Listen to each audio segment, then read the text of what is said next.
What I need is so long. Realize I can't do this alone.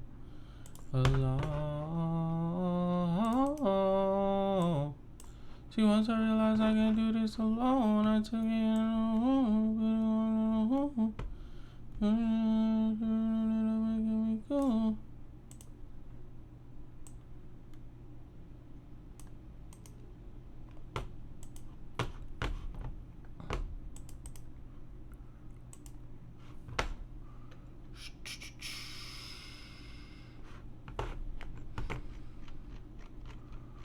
Ooh wee.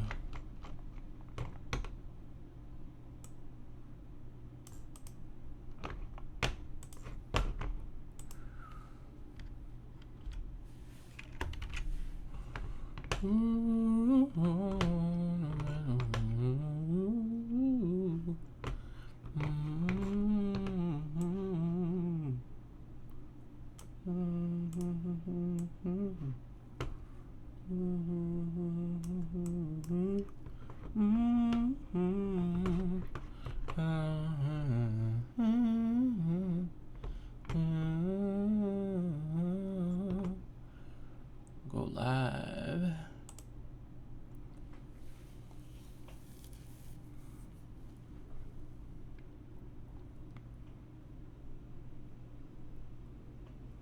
So, here we go. Let me check this microphone out real quick. Yeah, I like the sound of that one right there. So, here we go. We got day 6 squared away, if you will. Yeah, we transitioning this thing pretty quickly. So, today is day 6 of the Purpose Profile Project, orchestrated by your boy John, if you will. You know what I'm saying? And we're just being here, healing, realigning with God, like dissecting my emotions, my emotional state. So if you nosy, you should be in here, bro. If you nosy and you really want to know what I be thinking or what I be going through, you should follow me, bro, because I lay it out in here. Not to be weird or nothing, that I just, why not, you know what I'm saying? Like, I feel like a lot of people go through a lot of stuff and they really look at me like I'm perfect, bro. Like, they really be like, oh, you got a good job, you work from home, you got a nice apartment, like, all this stuff. I ain't perfect, bro. So, a lot of this is just to show everybody that other people go through stuff. And this is the way that you're supposed to realign, you know what I'm saying? Like, there's not a lot of examples on how to get yourself back right after whatever you've been through. So I'm new to it though, you know what I'm saying? I ain't trying to say I've been on it. I'm new to it. And so we just about to document this new journey and we're gonna get it going, you feel me? I'm gonna take this off. Nah, I'm gonna put it back on for now because I like to hear that little intro song, you know what I'm talking about. So I'm gonna put it on for now. But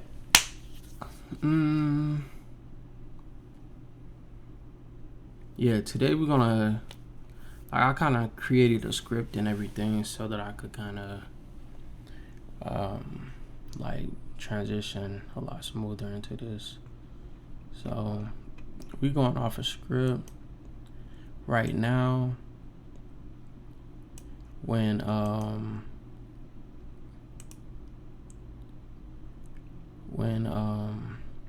we get to reading the Bible, obviously that's not scripted at all. So the introduction, the personal development stuff, I gotta have a guideline for that because, like I said, this is new to me. So that part's going to be scripted. When we get to the word, it's off script. It's just between me and God at that point. So we're going to talk and we're going to get into it. We're going to go ahead and do that intro real quick.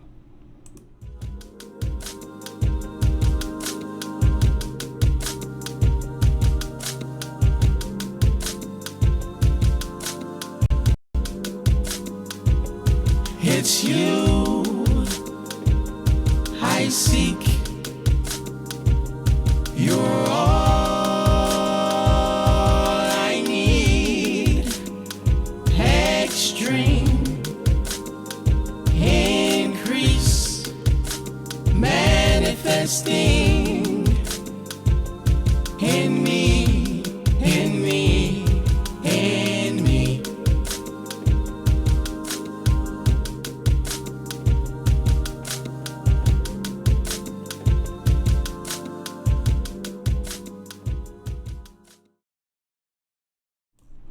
And we back at it, baby. Man. I love that intro. I made the intro real quick. It took like 30 minutes for me to jot that thing together, bro. But I'm so grateful for increase, man. Like, and it said a lot in that song. Like, it's you and me. That's all I need. Extreme increase, manifesting in me. That's all. You know what I'm saying? About 8 words. You know what I'm saying? That means so much. So today we're going to talk about the silence that follows suffering, the part where people who once supported you now analyze you, where your pain becomes a debate, where your feelings feel like a courtroom. You feel me? Like, you ever been in a situation where, like, for real, you feel like people are judging you and they're misinterpreting your motives, they're misinterpreting who you are, they're misinterpreting the way that you presented yourself. You know what I'm saying? It's almost like they see you but they don't see you. You know what I'm saying? They see through you. They see through like a I don't know what the word I'm looking for, but pretty much they see through your silhouette. You know what I'm saying? And they're not really seeing you for the person that you are. And like, this is the same thing that we're reading about, how Job's friends showed up and they had good intentions. They wanted to be there for him. They wanted to support him. They were silent with him for 7 days, you know what I'm saying? But then they start talking, and the words that are coming out their mouths is totally contradicting the person that Job is, the person that they know Job to be. It's like, for real, it's like you come and you walk and you're talking to your friend about your issues or about anything, and they look at you and they start describing somebody else. You know what I'm saying? Like, they're talking to you, they're listening to you, and then they call you somebody else's name. Like, wouldn't that would irritate you? You know what I'm saying? So today we enter like Job 6:14. It's a space where silence and suspicion collide. You know what I'm saying?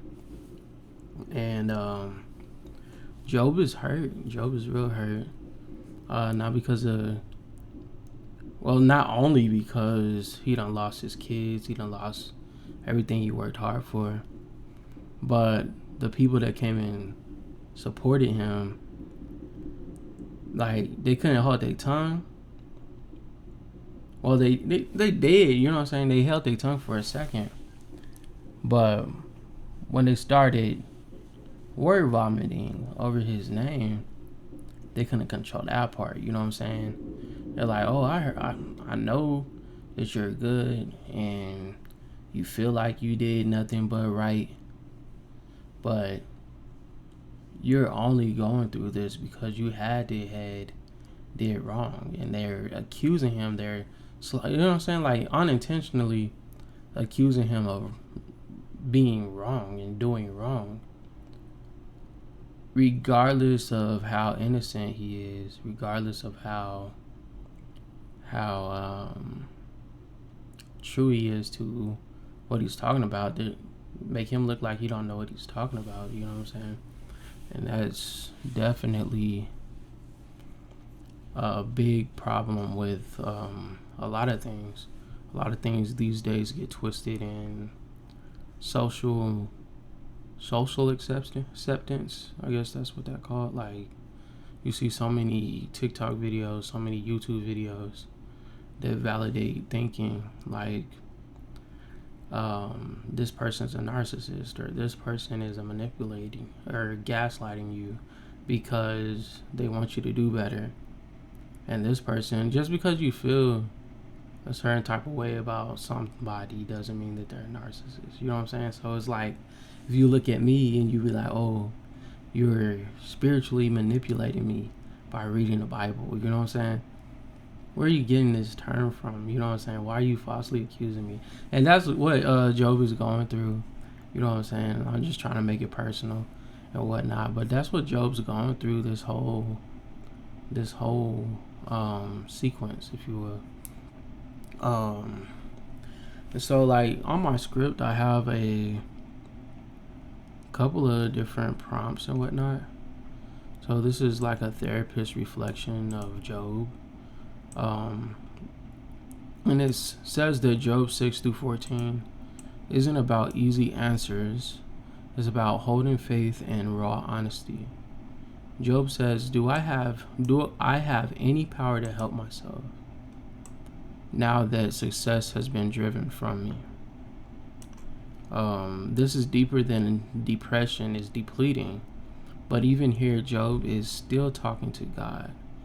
That's not a weakness, that's a worship in its most unfiltered form. You know what I'm saying? Like, basically what it's saying is, like, even though Job is going through all this and he's doubting himself, and he's like, man, like, why can't I get this right? Or why is this happening to me? Like, I'm weak. I have no strength. I can't move on. He's not like cursing himself. He's talking to God like, hey, like, where's the power source? Like, charge me up, you know what I'm saying? Because I know that I didn't do nothing wrong. And he's going crazy, you know what I'm saying? Somebody ever told you that you said something you ain't never said, and you trying to figure out where the heck they got this information from, you know what I'm saying? Like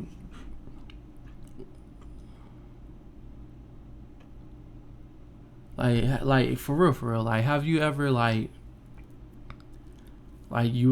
somebody told you, oh, you told me this, and they're really adamant about something that they paraphrased or created in their head, and you're like, where did this person get this information from? You know what I'm saying? And that's the headspace that Job is in. Like, I did everything right. I made calculated decisions. I prayed every day. I woke up. I have a routine. I feed the cattle. I till my yard. I kiss my wife. I pray for my kids. I go to sleep. I don't do anything else. I don't have social media. All my friends are from far away. You know what I'm saying? So I have no negative influence. I've purged my life of negativity for 70 something years. And then I wake up and everything that I wanted is gone. Or everything that I poured my life into is gone. So where did I go wrong? And you start to analyze every single detail, every text message that you sent, every step that you went to, like every step that you went through, every even you start to think like Satan was cast out of hell because he thought about overthrowing God, not because he did it, because he thought it. So now you're thinking, man, maybe I thought something wrong. And you can't really control your thinking that much. You can to a certain extent, but you can't at the same time. So it's like, maybe I thought something that God thought was so evil and he just punished me for it. You know how crazy Job feels right now, bro? He has to feel crazy right now. So that's everything that's going on in Job right now. And my mentor identity check for this particular subject says you don't owe anyone an explanation who only showed up to investigate you. Mom, this one, you know what I'm saying? You say talking about you lost your friend. This is exactly what we like. You know what I'm saying? I feel like we talked about this back then too. You know what I'm saying? But you do not owe anybody an explanation who only showed up to investigate you. Let your substance speak louder than your silence. Let your stillness be your sermon. You're not here to perform healing. You're here to embody the truth. You know what I'm saying? And the steps that you have to take to help yourself get out of that kind of mindset is you have to let yourself know I no longer owe explanations to people who haven't sat with me in my silence. Because when you're silent, you become vulnerable with yourself. You dissect yourself. I know when I first moved into my apartment, I hated it. I had to deal with myself 24 hours a day. I work from home. You know what I'm saying? And like, I didn't have much furniture in here. I had some furniture. I didn't have much furniture, but I had to deal with myself and my thinking. And even then, I was going through some relationship issues where, like, somehow I be selecting avoidance every time, bro. Every single time. I'm just attracted to avoidance, bro. And like, I was dealing with like a sense of a case of abandonment, if you will, and being with yourself. Like, where could I have went right? Well, what more could I have done to make this person feel like I was serious enough for them to come see me, or for them to invest the same emotions back into me and not drain me completely. You know what I'm saying? So then I had to start reading the Bible, get back into my Stoics. I read a Stoic just about every single day. You know what I'm saying? And those things help me to channel my brain into more positive thinking. You know what I'm saying? And so with this statement here from my therapist is that I no longer owe explanations to people who haven't sat with me in silence. So it says, today reflect on who you've given access to your vulnerability. Reclaim your voice intentionally before externally, and choose truth over performance. Yesterday in my live, I think one of the questions that it asked me yesterday was what was I afraid about being loved correctly? And my immediate reaction was that I was afraid of how much I have to do in order to be loved correctly because of the performance that I give for a bare minimum breadcrumb type of love. You know what I'm saying? So I was like, dang, like, what do I have to do to get real love, real genuine love? I had to, you know what I'm saying? I had to climb to the top of a tower, barefoot, jump off of it, land on a grain of salt.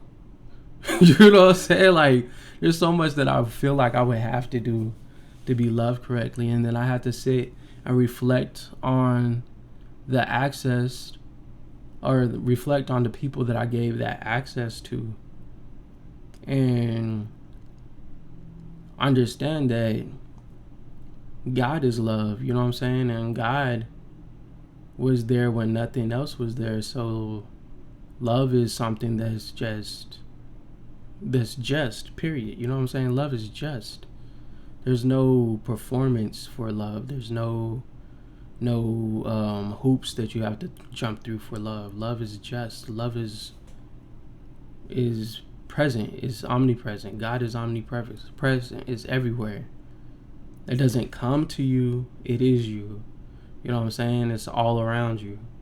So if you have to do extra for what you assume is love, that ain't love, bro. So this stuff be, man, I'm trying to tell you, be helping me free myself. I promise you.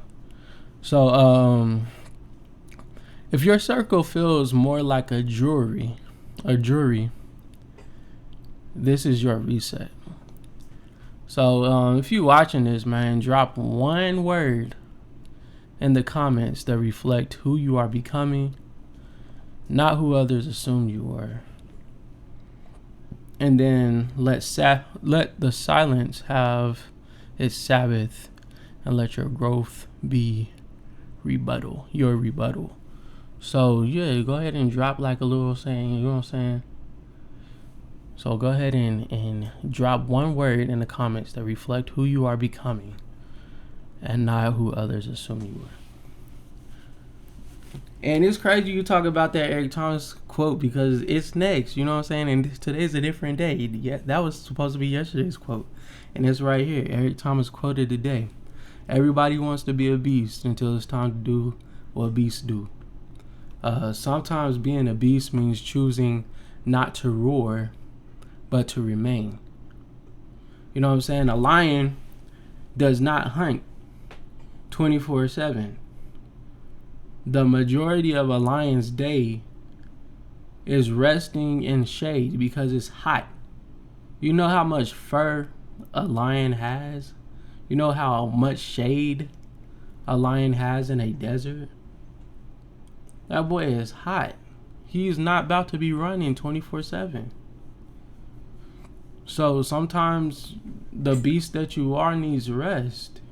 Sometimes, like, you know what I'm saying? You can't do beastly things on drained energy. You feel me? Like, you cannot do beastly things on drained energy. You have to sleep. You have to rest. A bear hibernates.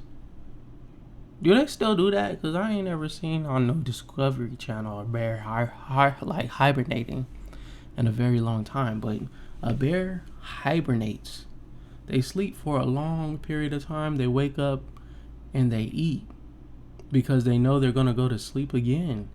So, like, if you're going to be a beast, bro. You know what I'm talking about? Everyone wants to be a beast until they have to do what beasts do. You feel me? So, yeah. Let's see what we talking about. So, one word that reflects who I am becoming. I would say I am becoming. Let's see, cause you see, I was just gonna blurt out a word. I'm about to think about this, cause it's almost like I don't know, like I'm just becoming. You know what I'm saying? Like I'm not free. I'm not like I don't want to be like I'm becoming established. I'm becoming successful. I don't want to say that. I'm just becoming. You know what I'm saying? It's a continuous opportunity to grow. Like I don't care what I look like at the end. I don't like where I'm going right now doesn't have an ending. It's just always a continuous cycle of growing, letting go, and getting closer to God. So I'm just becoming. You know what I'm saying? That would be my word, becoming. So yeah, we're gonna go ahead and get this little prayer going, and then we're gonna do a quick week recap. I don't know why I can't talk. We're gonna do a quick recap of what we was reading yesterday, and then basically we just about to follow this script until it's time to read. So bear with me, bro. Bear with me. Morning prayer or evening prayer. God, I don't have the perfect words to say today. I have real ones. Help me carry what I can and hand you what I can't. Let my honesty be a form of praise. Let my questions bring me closer, not further. And when others can't see me clearly, remind me that you always do. You feel me? So yesterday in Job 1-5, we watched Job endure unimaginable loss while staying anchored and reverenced. You know what I'm saying? We watched Job. I'll just freehand this one because it's easy. I read it. So we watched Job like wake up and pray, wake up and chase God, wake up and manage his finances, take care of his family every single day of his life. Like he had thousands of flock. It don't like he had servers. He took care of his servers. None of his servers were not taken care of. He managed a whole lot of area, right? And then Satan said, "Hey, I see that boy over there. Like he act like he got it all together. So I think that if you take everything away from him, he probably won't pray to you anymore. You know what I'm saying? Like he probably won't. He's not gonna value you because he only values you because he has everything. You know what I'm saying? So how about you let me mess with him? And I bet you about 10 bodies that. Because what was the wage? What was he actually betting? 10 souls? You know what I'm saying? I don't know. But hey, I'll bet you about 10 souls that Job will curse you if you step away from him real quick. And God was like, alright, cool. Like, I'll step away from him, but you could do anything you want. But don't hurt him. You know what I'm saying? Don't hurt him at all. And like, while I'm talking about that, what came to my mind though is that God says do whatever you want to do, but don't hurt Job, right? And you start thinking like God is all knowing, so he's like, you might be able to hurt, he might be able to hurt everybody else. You just said don't hurt Job. There's a possibility that he's going to try to hurt everybody else. Like, why isn't that important? Because it says in Job that everybody that was under his household was pretty much saved because he knew God, not because of their works. You know what I'm saying? So like his kids, Job praying for his kids, for his wife, for his servants, because he knew that they wasn't holy. They didn't, I'm assuming they don't possess the breath of life, but Job does. You know what I'm saying? And so if Job is the only one that has the breath, then I'm not saying God don't care about the other people, but in a sense, he's like, they're a distraction, and in a sense to what I really want out of this. You know what I'm saying? Because they refuse to come to me. Job been going to him every day, being an example of how to praise God, how to serve God every single day. They see the works of a man that's aligned with God, and they choose not to join him. You know what I'm saying? So to me, there's a distraction of what Job really got going on. So God didn't mind that risk. You know what I'm saying? He didn't say, hey, just don't kill anybody, but you could take away all this stuff. Don't kill anybody, though. God was just like, don't harm Job, because that dude belongs to me. You know what I'm saying? Just crazy.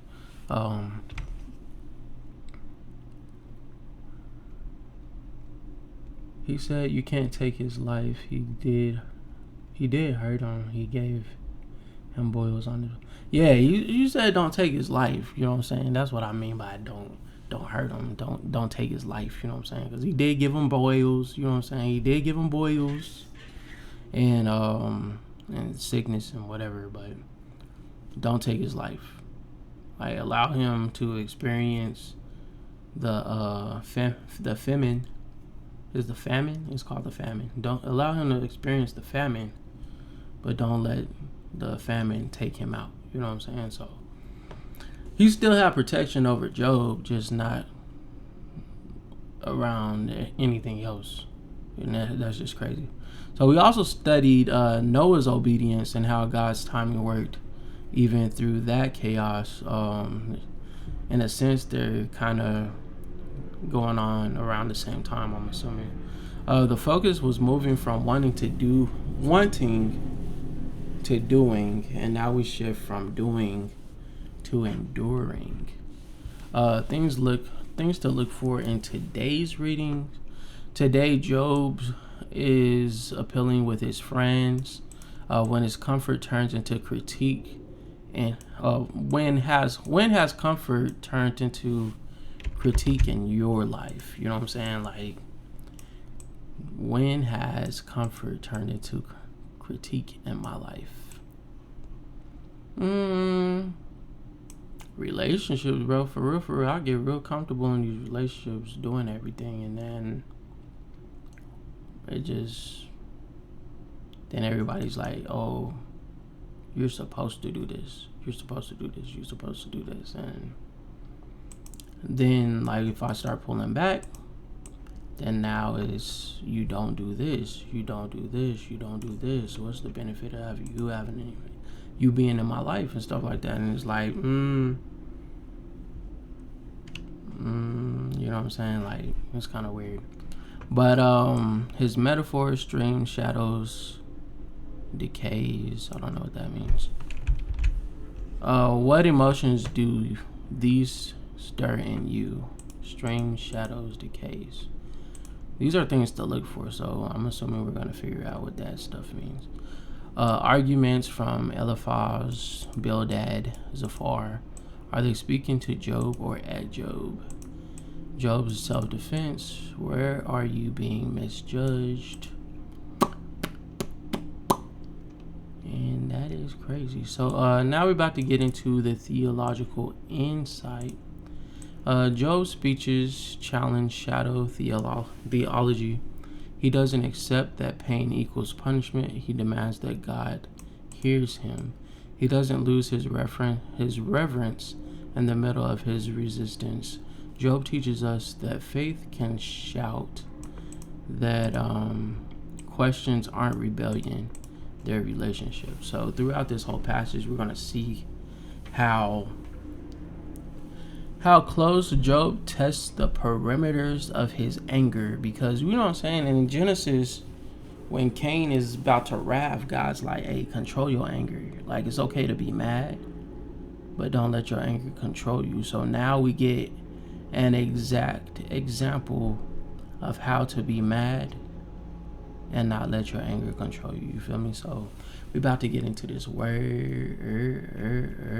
Let me open my Bible app, baby.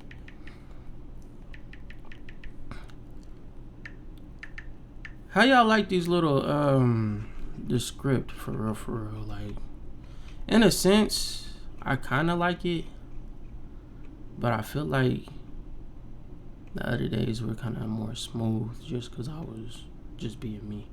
But I mean, it's a cool little guideline. But what y'all really think about the script so far? Like, we're gonna try the script tomorrow too, and then we're gonna kind of analyze it and see if it's needed or not. I don't think it's really needed, but it's cool to have therapeutic insight and relativity to not only to what I'm experiencing in my life currently, but also what's taking place in the Word. You know what I'm saying? So it doesn't hurt, but we about to get into this Bible. Job chapter 6. So if y'all can remember from yesterday, Eliphaz is like talking to Job, and he's like, Job, everything happens like throughout the world. Everything is happening in everything is reciprocal. That's what I meant to say. So he's talking to Job, and he's like, everything in life is reciprocal. If you plant a apple tree, you're going to get apples. If you plant an orange tree, you're not going to get bananas. So because you are harvesting terror and destruction, you must have planted terror and destruction at some point, because God would not have done you wrong if you were doing right. Look at me. I'm here. Nothing bad has happened to me in 20 years. It just happened to happen to you. I've never seen anything like this ever in my life. You know what I'm saying? And Job is like, yo, you could have just stayed quiet. We was quiet for 7 days. You could have just shut up. You could have just kept that, because I ain't did nothing wrong. So here we go. Job spoke again. If my misery could be weighted and my troubles be put on the scales, they would outweigh all the sand of the sea.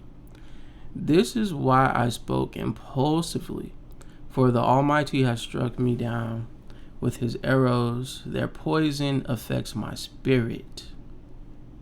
You know what I'm saying? When people are falsely accusing you of wrongful doing and you know that you're doing right, it can affect your spirit, my boy. Like, make you go crazy a little bit, make you crash out. You know what I'm saying? So this is, Job is like, hey, I'm at 99. I'm about to crash out right now. You feel me? So your poison affects my spirit. God's terrors are lined up against me. Don't I have the right to complain? Don't I have the right to complain when somebody do me wrong? Do you have the right to complain when somebody do you wrong? You gonna complain if your boss do you wrong. So if your friend do you wrong, or your friend is falsely accused of something, is it wrong for him to complain? And might I remind you, he's talking to God at this point. He don't even care about his friends right now. He's talking to God right now. Don't I have the right to complain? Don't wild donkeys bray when they find no grass, and oxen bellow when they have no food? Don't people complain about unsalted food? They didn't put no salt on your fries at McDonald's. I know you taking them Johns back, bro. That'd be almost the best part sometimes. Does anyone want tasteless white of an egg? My appetite disappears when I look at it. I gag at the thought of eating unseasoned food, bro. That's how you know he was black. Oh, that I might have my requests, that God would grant my desires. I wish he would crush me. I wish he would reach out his hands and kill me. Suicidal thoughts? See, somebody was going to tell Job, bro, you got suicidal thoughts. These are side effects of whatever allergy medicine you're taking on a daily basis. You're having suicidal thoughts, nausea, indigestion. Don't take this medicine if you suffer from heart attacks. Because this pill right here, you know what I'm saying? All these side effects are things that supposed to heal you. These friends of his are supposed to heal him, but they come with the side effect of suicidal thoughts, indigestion, nausea, stress, fatigue, anxiety. And what is it called? What is it called when your heart it don't beat the same? I forgot what that's called, but you know what I'm saying. All his friends is giving him side effects, suicidal thoughts. I wish that God would reach down and kill me. At least I can take comfort in this despite the pain. You know what I'm saying? Just take me out. I have not denied the words of the Holy One, but I don't have the strength to endure. You know what I'm saying? Some people will say that he's depressed. He's just angry, bro. He's mad. Like, there's a huge line between being upset, being let down, being alone, feeling neglected, and depression. You feel me? Every time somebody is voicing frustration, like so, I cannot endure. Just because he say he cannot endure does not mean he is depressed. It just means temporarily he cannot endure. Temporarily his tank is on E. He doesn't know how to express himself because this situation is brand new to him. A lot of our issues with anxiety and with being angry and with relationship issues is a lot of the situations be new. You know what I'm saying? It's gonna be hard when it's new. It's gonna feel different because you've never experienced this kind of pain before. Oh, I wish I could just. When I got divorced, bruh, that whole 2 years, oh, bruh, I wish I would have just kicked the bucket, bruh. Because it was new to me, bruh. It was brand new. Over time, you learn to live with it. You lose a loved one. You feel like you just should kick the bucket. You know what I'm saying? Because it's brand new. It's a new experience. I have not denied the words of the Holy One, but I don't have the strength to endure. I have nothing to live for. Do I have the strength of stone? Like, because you're beating me up. I know that my skin is flesh and bone, but you're beating me up, bro. Is my body made of bronze? No, I am utterly helpless without any chance of success. One would be kind to a fainting friend, but you're looking at his friend right now, but you accuse me without any fear of the Almighty. You know what I'm saying? Because Satan is known as the accuser. So if you're accusing me, you have no fear that God gonna strike you. Even Satan's supposed to fear God, but you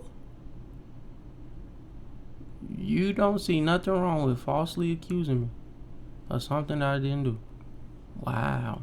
My brothers, you have proved as unreliable as a seasonal brook that overflows its banks in the spring when it is swollen with ice and melting snow. But when the hot weather arrives, the water disappears, the brook vanishes in the heat. The caravans turn aside to be refreshed, but there is nothing to drink, so they die. The caravans from the Tema search for water. The travelers from Sheba hope to find it. They count on it, but are disappointed. I counted on you, but now I'm disappointed. When they arrive, their hopes are dashed. You too have given no help. You have seen my calamity, and you are afraid. But why? Have I asked you for a gift? Did I say sow a seed of $1,000 for my agony, my boy? Have I begged for anything of yours for myself? Did I say, hey, I lost all 3,000 of my sheep. Can you give me 2 of yours? So that I could, you know what I'm saying? Nothing. He didn't ask for none of that. Have I asked you to rescue me from my enemies? Or save me from the ruthless people? Teach me, and I will keep quiet. Show me where I did wrong so I'll shut up. The second that you show me where I went wrong, I'll shut up, my boy. Show me what I've done wrong. Honest words can be painful, but what do your criticisms amount to? You know what I'm saying? Do you think your words are convincing when you disregard my cry for desperation? Would you even send an orphan? You would even send an orphan into slavery or sell a friend. The way you talking to me, you look at an orphan and sell that orphan into slavery just because you feel like at least they would have a house, a roof over their head and some food. You feel me? Look at me. Would I lie to your face? Do you not know who I am? You know what I'm saying? Stop assuming my guilt, for I have done nothing wrong. Do you think I'm lying? Don't I know the difference between right and wrong? Don't I? It's not all human life a struggle. It's not all human life a struggle. Our lives are like that of a hired hand, like a worker who longs for the shade, like a servant waiting to be paid. I too have been assigned months of futility, long and weary nights of misery. Lying in bed, I think, when will it be morning? But the night drags on, and I toss till dawn. My body is covered with maggots and scabs. My skin breaks open, oozing with pus. My boy is not taking care of himself at all. He either laying in bed, got bed sores, not showering, because he got maggots, so fungal infection. He's not showering. He's not eating. He's really, really, really, really sad. He's trying to figure out what the heck's going on. All he is doing is living in his mind. I ain't even on cap, bro.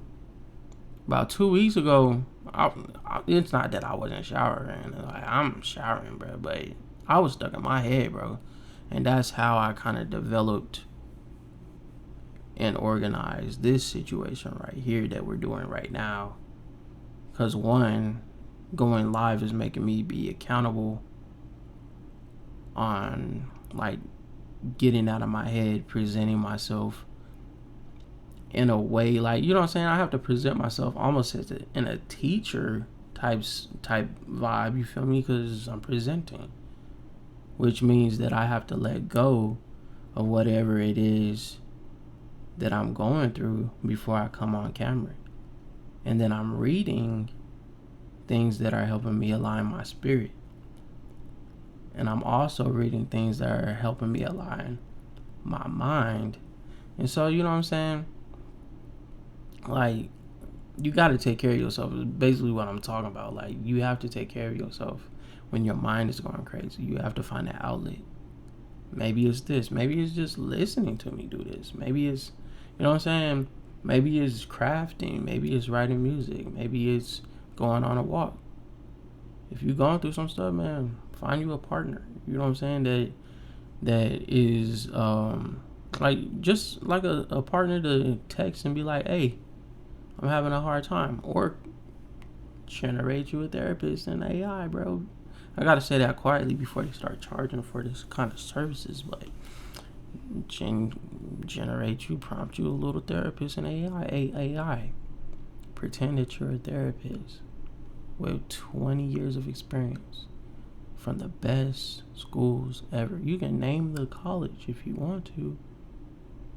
You have expertise in these fields. Analyze my thinking. Give me honest feedback on how to grow on a daily basis. Then start feeding it information. Start talking to it. Today I had a bad day. I'm thinking about this. I'm thinking about that. At the end of the day, analyze all the information I gave you and give me action steps to be 1% better tomorrow. That's the prompt, bro. Take that, put it in AI, and talk to it, bro. If you don't trust nobody, I'm a loner. You know what I'm saying? I like being alone, so it's easy for me to do it. You know what I'm saying? And I'm a writer, so it's easy for me to do it. So if you feel like you need somebody, hit me up, or I just gave you the prompt. Go to ChatGPT, OpenAI, free. You know what I'm saying? So, anyways, theological insights. You already read that. This is chapter 7. My bad. I got away from myself. Did I read chapter 7 already? Nope. It is not human. Is not all human life a struggle. Our lives are like that of a hired hand, like a worker who longs for the shade, like a servant waiting to get paid. I too have been assigned months of fluidity, pus coming through the skin. We read that part. My days fly faster than a weaver's shuttle. They end without hope. You know what I'm saying? You just go to sleep and you don't. Bro, last month, I didn't know what day it was most of the time. I didn't know what the temperature was like outside. Like I'm serious, bro. My mom called. Like I called my mom at 7:30. She said, "Why you calling me while I'm at church?" Oh, bro, I did not know it was. I did not know it was Wednesday, bro. Like sometimes, like when you be sad and you be going through the most, you're disconnected, bro. And if you know that your person disconnected or the people around you disconnected, reach out, bro. And this is showing you how not to reach out. This book is showing you how not to reach out. Don't come with assumptions. Just come and sit in silence and just say that you're here. That's all that we need, bro. My days fly faster when I'm a weaver, like a weaver's shuttle. They end without hope. Oh God, remember that my life is but a breath, and I will never again feel happiness. He said he will never feel happiness ever again. You see me now, but not for long. Suicidal thoughts. Watch your friends, bro. Watch your friends, bro. You will look for me, but I'll be gone. Just as a cloud dissipates and vanishes, those who die will not come back. He don't plan on coming back at all. They are gone forever from their home, never to be seen again. Like he think it is the end of the world. I cannot keep from speaking. I must express my anguish. My bitter soul must complain. Bruh, my mama on here, bruh. You have to move into a new place physically, mentally, spiritually. See, she on it. My mama on it, bro. You have to move into a new place physically, mentally, spiritually, so that you don't develop spiritual bad sores. You feel me? Because you can, like, for real, you can have a spiritual bad sore. A spiritual bad sore, what she's saying, bro, is is pretty much what Job's saying. Like, I'm waking up, I really just want to die. I don't have no hope, no nothing. And I'm just waking up because that's what I have to do. Like, you know what I'm saying? I can't sleep all day because eventually I have to wake up. And when I wake up, I have no hope. I have no desire. I don't want to be here. So nothing is going to satisfy me until I go back to sleep. You know what I'm saying? And then when you lose hope, you lose dream. You know what I'm saying? Hope is a destination.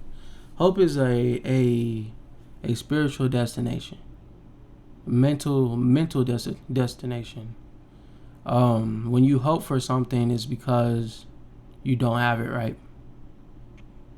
So I'm hoping that by the end of this Bible study, this profile, that I'll be cemented in who God wants me to be, right? And I'm hoping for it because I am not that person yet. So when you lose hope, you lose a spiritual destiny. You know what I'm saying? So then when you go to sleep, after 3 days not having hope, you stop dreaming. Because your dreams are like mapped out instructions on whatever your true desires are, right? So when you stop dreaming, then eventually you wake up, you don't have any motivation to do anything because you're just like, my whole life is just waking up, going to sleep, waking up, going to sleep, waking up, going to sleep. And that will create a visual bad sore. So, I guess if I'm really digging into myself and like that's really what I'm supposed to be doing anyways. I'm just supposed to have a camera on to document for me, you know what I'm saying? But if I'm really digging into this, I start to get into analyzing what stagnation looks like, you know what I'm saying? And what like we were talking about bed sores, right? So if you bed sore, matter of fact, I'm just about to ask therapists because I'm not about to wing this. I don't know everything, so we just about to ask.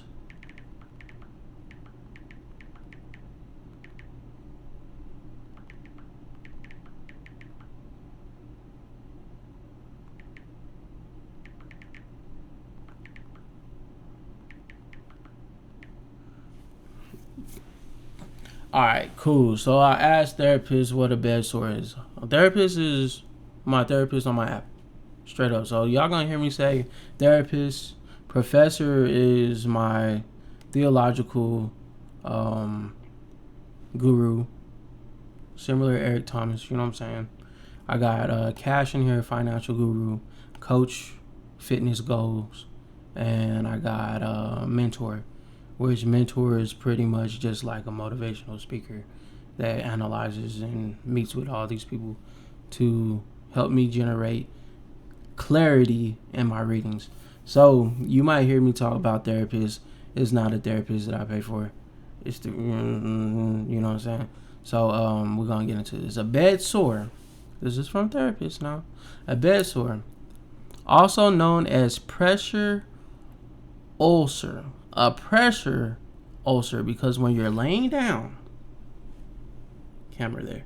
When you're laying down, pressure is supporting you. You feel me? Equal opposite force. You lay here long enough, the weight of your body is sinking into whatever it is that you're laying into. The sinking pressure is causing an equal and opposite force. You can't see my finger trying to go through my hand. Eventually, that pressure of my finger is going to cause a bruise. It's called a pressure ulcer. You feel me? Or a decubitus ulcer, a wound that develops on the skin underlying tissue due to prolonged pressure, what I just said, often over a bony areas like a tailbone, a hip, heels, or elbows. It happens most often in people who are bedridden, immobile, unable to shift their body weight regularly. Over time, the skin breaks down, deeper tissues begin to decay, the sore can become infected, painful, and sometimes life-threatening if untreated. My body is covered in maggots and scabs, my skin breaks open, oozing with pus. In this vivid and graphic verse, Job is describing something remarkably close to what we would now medically call a severe pressure ulcer. Open wounds, infection, necrosis. He likely has lain in one place for days, weeks, in grief and agony. His body physically breaking down, his spirit wrestles with despair. He is literally deteriorating from the outside in, a picture of spiritual, emotional, and physical collapse. A bed sore is often the result of being stuck. Stop being stuck in your mind. Stop being stuck in your spirit. You know what I'm saying? Stop being stuck in your finances. Because your financial bed sore, bro, is the reason why you live in paycheck to paycheck and the reason why you're super sad. Your financial bed sore. You know what I'm saying? You can have financial bed sores, bro. You can have spiritual bed sores. You can have emotional bed sores. You can have physical bed sores. You know what I'm saying? You can have I don't know how to phrase that one, but you can have bed sores from being negative all the time, or traumatic brain sores. You know what I'm saying? Trauma induced bed sores. You feel me? From just being around the wrong people. You know what I'm saying? So stop being stagnant. I cannot keep from speaking. I must express my anguish. My bitter soul must complain. Just like bed sores demand movement to prevent worsening, the soul demands expression to keep from festering. Silence and suffering can create wounds that the world cannot see until they break open. You know what I'm saying? So Job 7 shows us a body breaking down from suffering, but also a soul trying to stay alive by speaking out. And I'm telling you, when I was going through my stuff, I was going through these last months, my mama will tell you, shut up, boy. Stop talking. You keep talking so much. You always talking. You don't stop talking. Because I have to express it, bro. I have to express it. You know, you know what I'm saying? I can't stop talking about it. And what's sad about society and the world that we're living in, the digital world that we're living in right now, is the more that you talk about your sadness, the higher boost algorithm is going through your social media, feeding you the same stuff that you're trying to get away from. You know what I'm saying? So in a sense, talking about it today is bad. It's horrible. That's why, you know what I'm saying? That's why I set up a little prompt on ChatGPT, because while I'm texting it, it's not calculating my algorithm. I told it to keep it confidential, you know what I'm saying? Confidentiality, to keep it confidential between us. So it's not sharing with other apps. So I'm not worried about my TikTok feeding me information about avoidance and emotional abuse and whatever the hell that I feel like I'm going through on my own. You know what I'm saying? So in a sense, at the same time that you feel like voicing and getting stuff out, you have to also understand that we're in a digital age where everything that you say is going to repopulate on your digital side. So be ready to cut off all your social media, or turn your social media into something like this, to where you only on here to record and share growth stories, if you will. So I don't know. But if you ever felt paralyzed by depression, heartbreak, or shame, like life is happening to you and you can't shift, you've likely been in a Job 7 moment. Job gives us permission to acknowledge that kind of stillness and dangerous, danger, not just passive. And his voice reminds us that sometimes the most healing thing you can do is to cry out.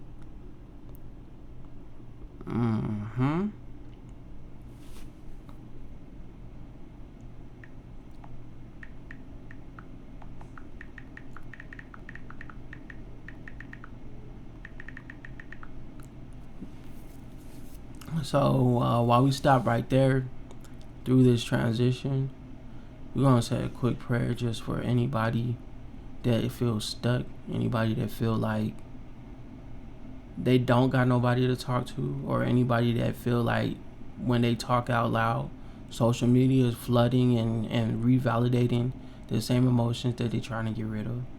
You know what I'm saying? So we're going to say a quick little prayer to help you free from that. You know what I'm saying? Father, I come to you in the place I didn't choose, a place where pain lingers and movement feels impossible. Like Job, my body feels tired, my soul even more. There are wounds on me I didn't earn, wounds from staying too long in sorrow, from holding in grief, from being too still when I should have spoken, too silent when I needed to cry out. God, you see the sores I hide, the ones on my heart, the ones that ooze shame, bitterness, and regret. You see the places where I've stopped shifting, and my thinking, my faith, my hope. But today I lift my voice like Job, I must speak. Don't let my silence become my sickness.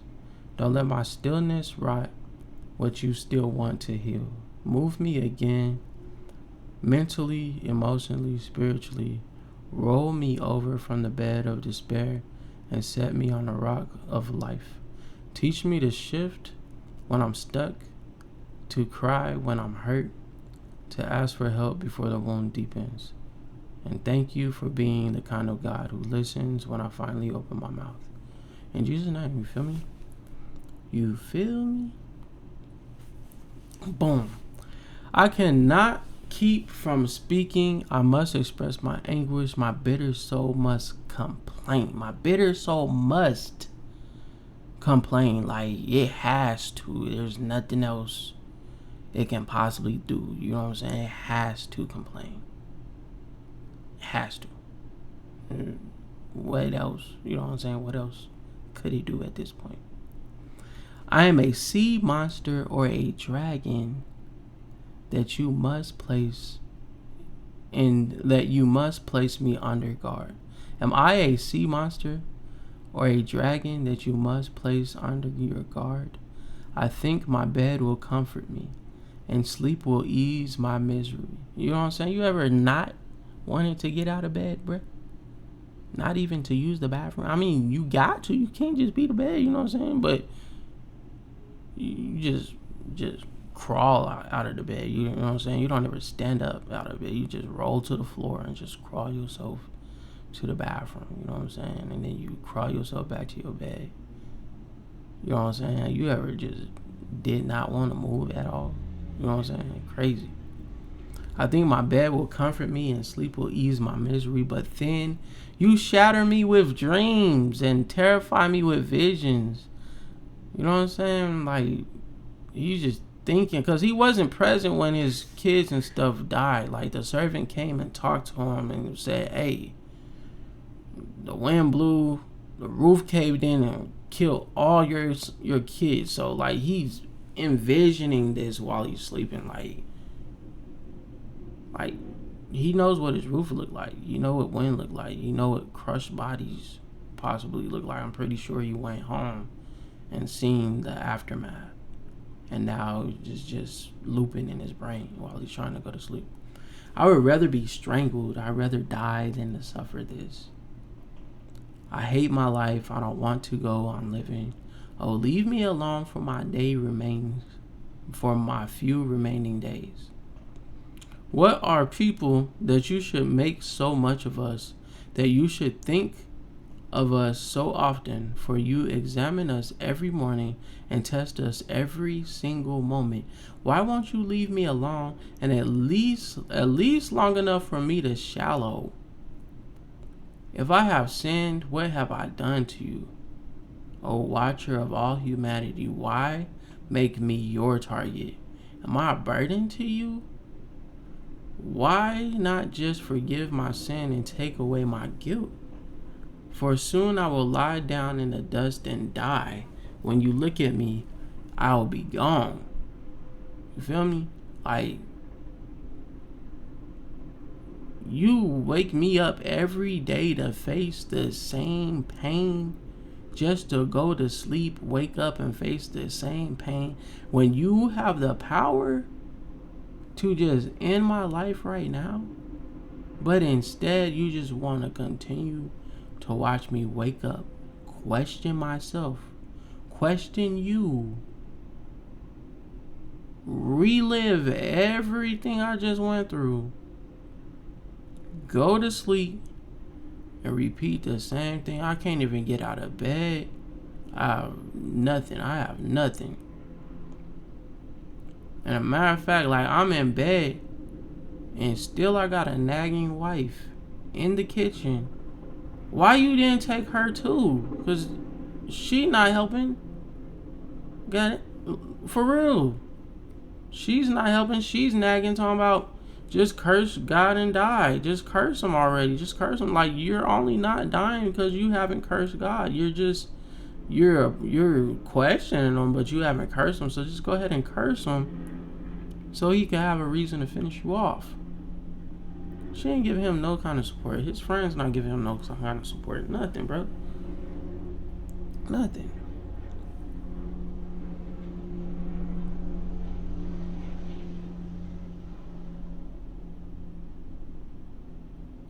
Nothing, bro. Then Ballad and Shufite replied to Job, how long will you go on like this, my boy? My mom tell me this all the time. Like, how long you gonna talk about this girl? How long you gonna talk about this? How long you gonna talk about that? How long you gonna...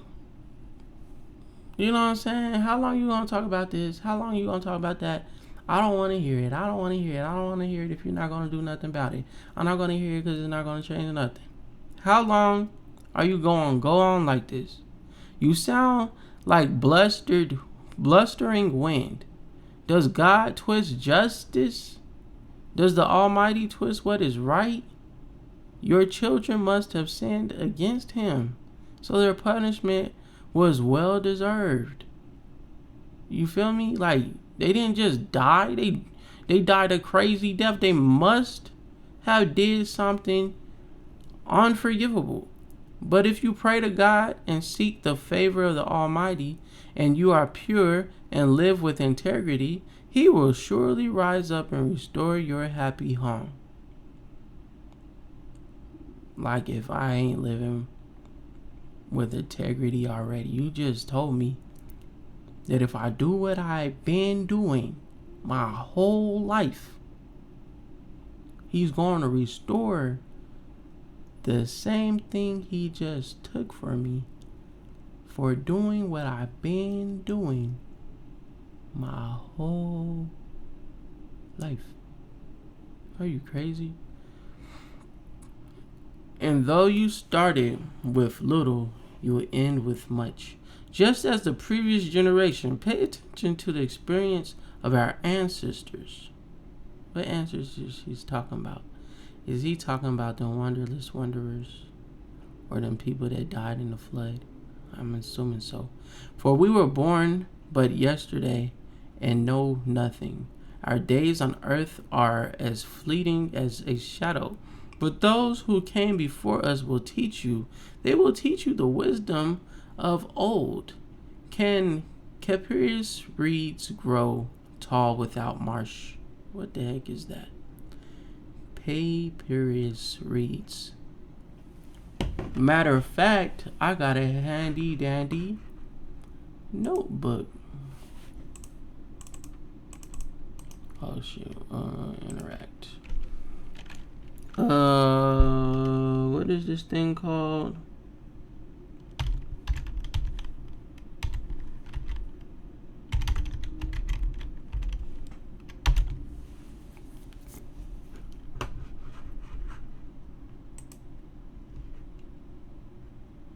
This is what a papyrus reed is.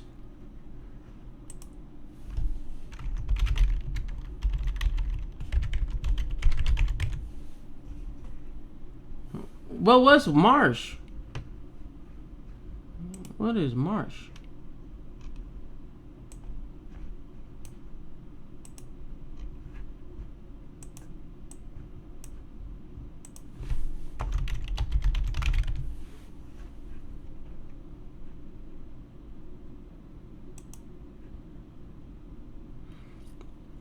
Papyrus plants are closely related to marshes and wetlands because they thrive in these aquatic environments. So marsh is an aquatic environment, like you would say like a swamp. Let's see.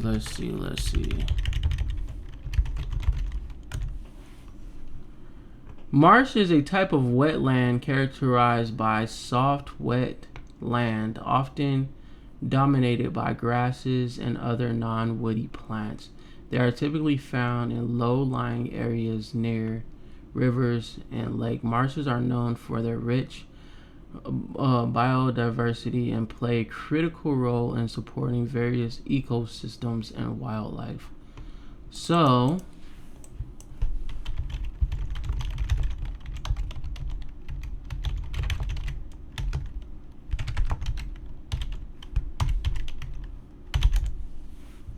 papyrus, which is critical in ancient history as a primary writing material. You feel me? They could not write them scrolls without what they talking about. So can papyrus reeds grow tall without marsh? Because marsh is like shallow water. Can marsh grass flourish without water? Period. You feel me? Can marsh grass flow without marsh? Listen, I see. My bad, wrong button. But I see where you're going with it now. Can marsh grass flourish without water? While they are still flowering, not ready to be cut, they begin to wither more quickly than grass. The same happens to all who forget God. You done forgot about God, and that's why he smited you. You feel me? That's what they telling him right now. The hopes of the godless evaporate. So all your hopes is gone because you're godless, is what his friend just told him, bro. Their confidence hangs by a thread. Your confidence is gone because you abandoned God. Sound like some religious people, bruh. Some religious people, bruh. You must have abandoned God. Look at what's happening to you. The hopes of the godless evaporate. Their confidence hangs by a thread. They are leaning on a spider's web. They cling to their home for security. You stay in your home because you're hiding from God. You're not leaving your house because you're hiding from God. The godless seem like a lush plant growing in the sunshine, its branches spreading across the garden. Its roots grow down through a pile of stones, and it takes hold of a bed of rocks. But when it is uprooted, it's as though it never existed ever, because like it's not in the ground. There's no hole there. It just was in the rocks, and when you pull it out, you're not going to know it was there because it wasn't rooted in the ground. You feel me? But when it's uprooted, it's like it never existed. That's the end of its life, and others spring up from the earth to replace it. But look, God will not reject a person of integrity. He wouldn't have did this to you had you been as holy as you claim you are. You know what I'm saying? And they probably over there, you know what I'm saying, all up in his face, bro. And he on the bed just rotting away. He probably stink too. Nor will he lend a hand to the wicked. He will once again fill your mouth with laughter and your lips with shouts of joy. Those who hate you will be clothed with shame, and the home of the wicked will be destroyed. Then Job spoke once again. Yeah, I know all this to be a true in principle, but how can a person be declared innocent in God's sight? If someone wanted to take God to court, who would possibly answer him even once in 1,000 times? For God is so wise and so mighty, who has ever challenged him successfully? Without warning, he moves the mountains, overturning them in his anger. He shakes the earth from its place, and its foundations tremble. If he commands it, the sun will not rise, and the stars will not shine. He alone spreads out the heavens and marches on the waves of the sea. He made all of the stars, the Bear, the Orion, the Pleiades, and the constellations of the southern sky. He does great things too, marvelous to understand. He performs countless miracles. Yet when he comes near, I cannot see him. I can't. When he moves by, I don't see him go. If he snatches someone in death, who can stop him? Who dares to ask, what are you doing? And God does not restrain his anger. Even the monsters of the sea are crushed beneath his feet. So who am I that I should try to answer God or even reason with him? Even if I were right, I would have no defense. I could only plead for mercy.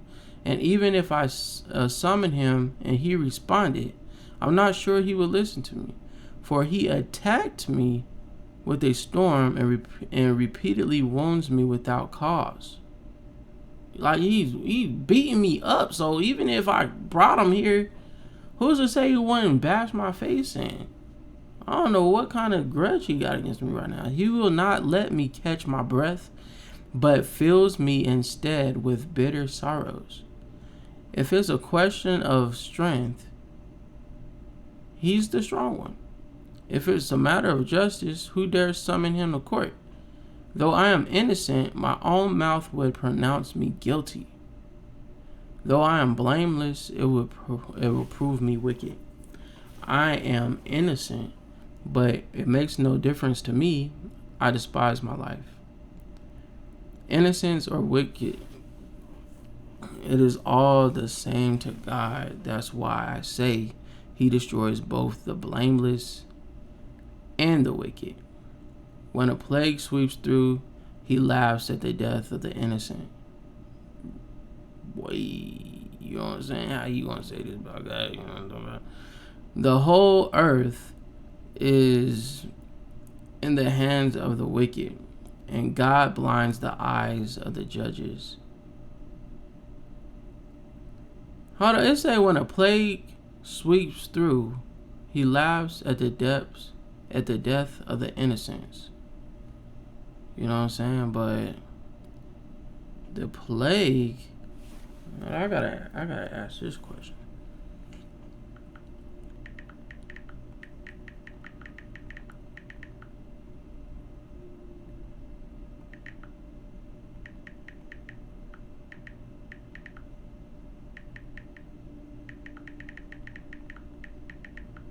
Because how you know about this? Like he says, and the Bible be confusing me sometimes, just chronological order. Because he just said, when a plague sweeps through, right?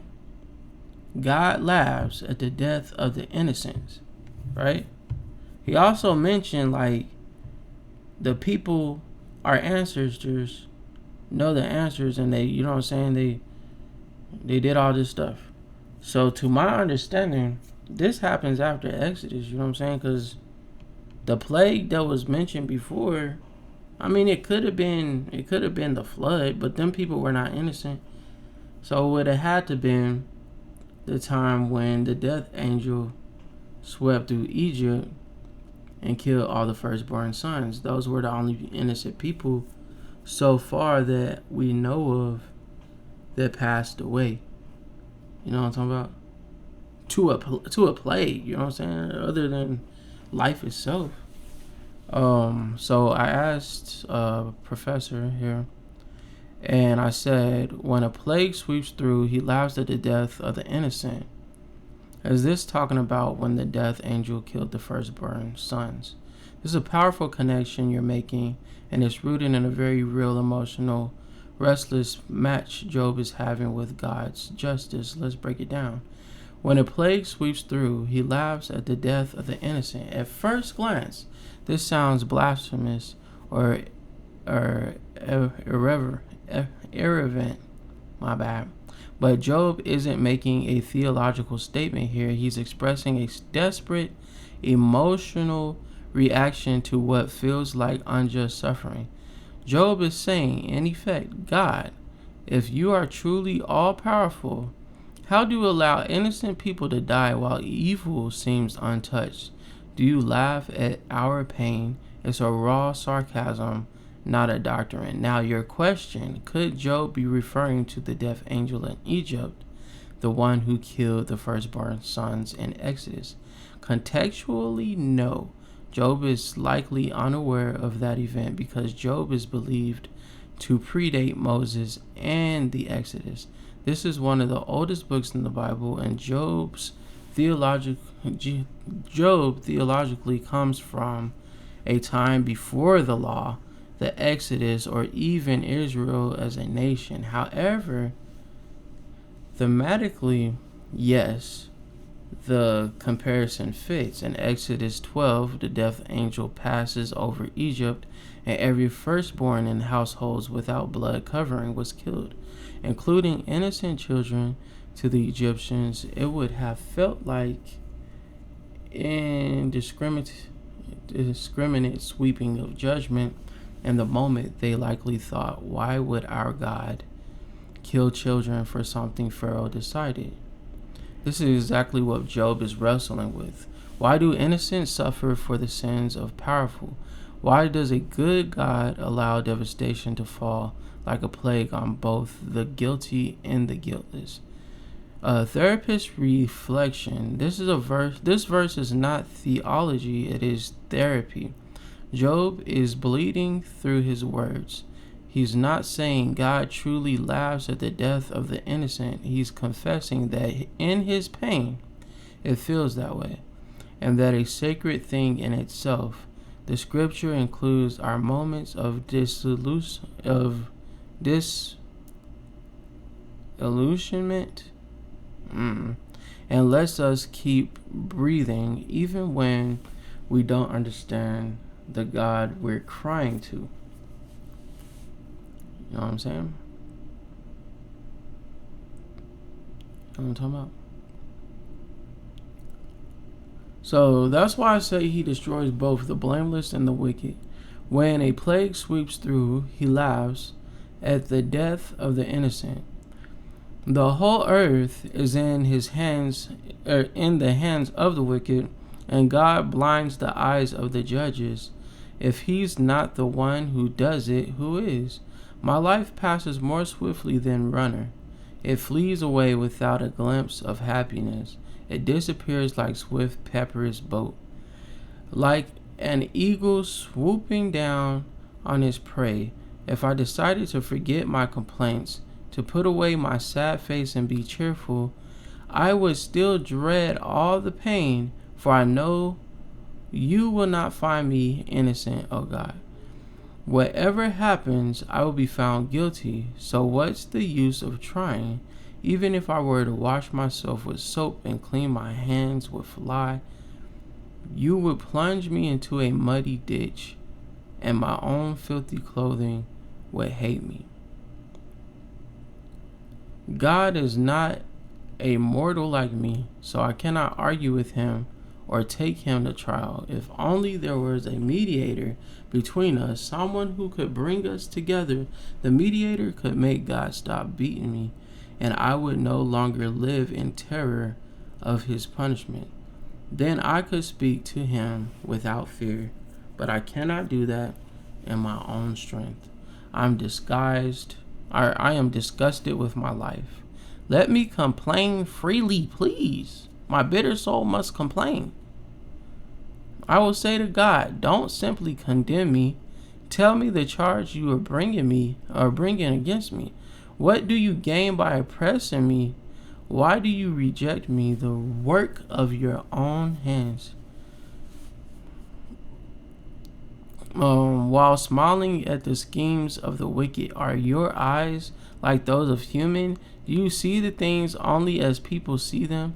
Is your lifetime only as long as ours?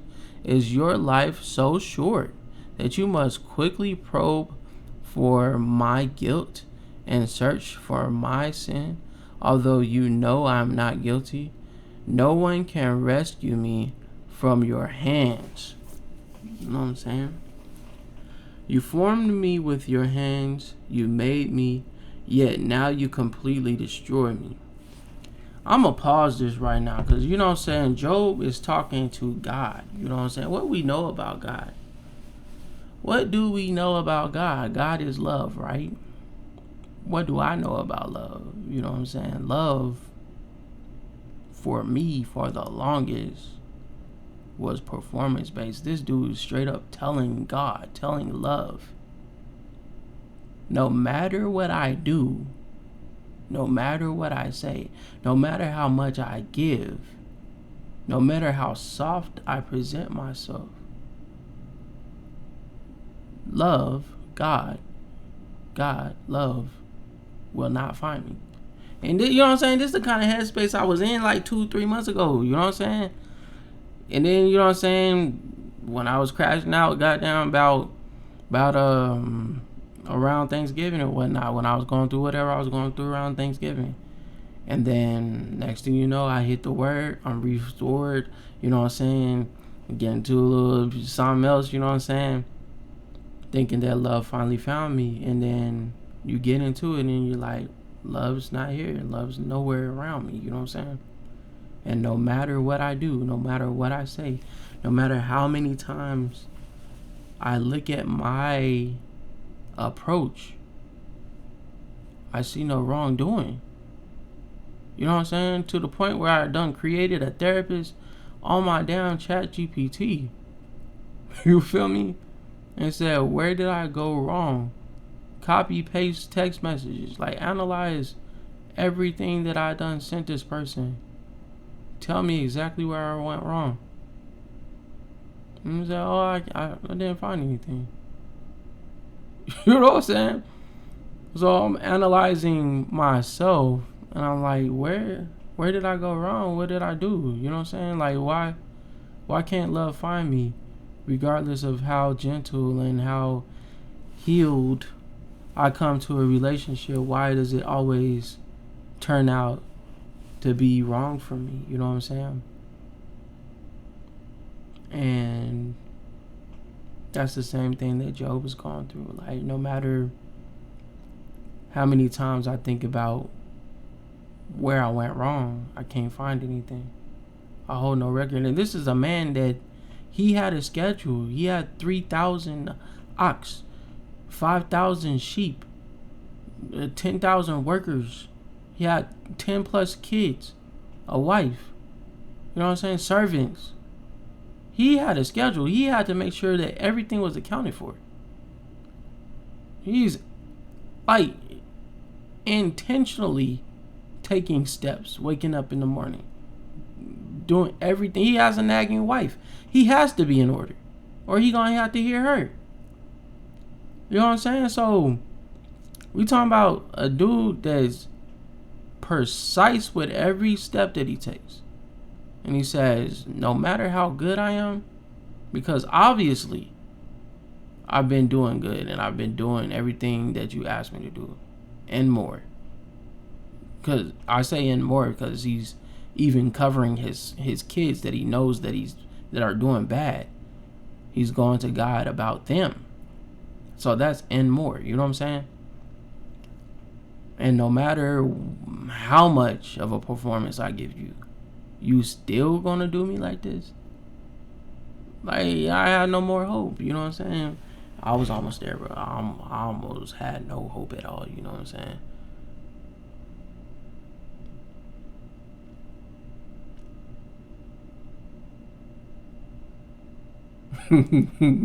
Yeah, I'm going in on a wife. She said, curse God and die. She's a nagging wife.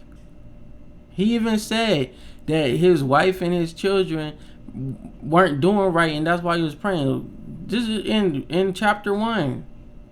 That's exactly why I'm coming for his wife. You know what I'm saying? That's exactly why I'm coming for his wife. His wife is a nagging wife that don't got the house in order because them kids is doing whatever they want.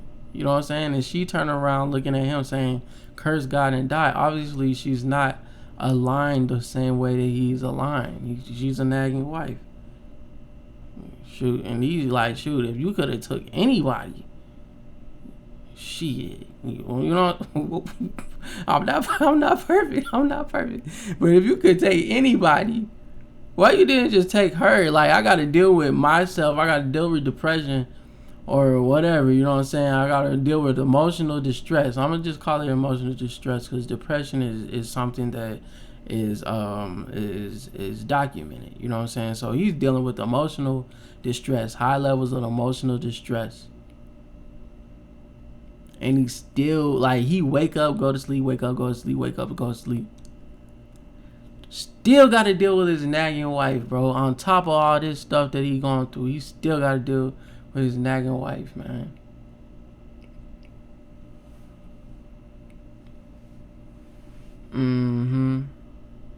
She said, curse God and die. She didn't have the same amount of faith as him.